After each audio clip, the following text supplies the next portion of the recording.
How to create domain alias in DirectAdmin. A domain alias has different URL from the domain it points. With the domain alias you can access your old domain. We assume you have already logged into your DirectAdmin account.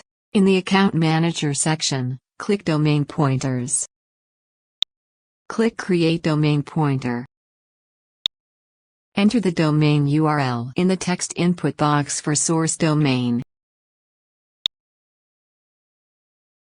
Notice that the box for Create as an alias is checked. If it is not, click to check this box. Click Create. Success! We have created an alias of our domain. From this interface, you can create new aliases and manage the existing ones. Thank you for watching.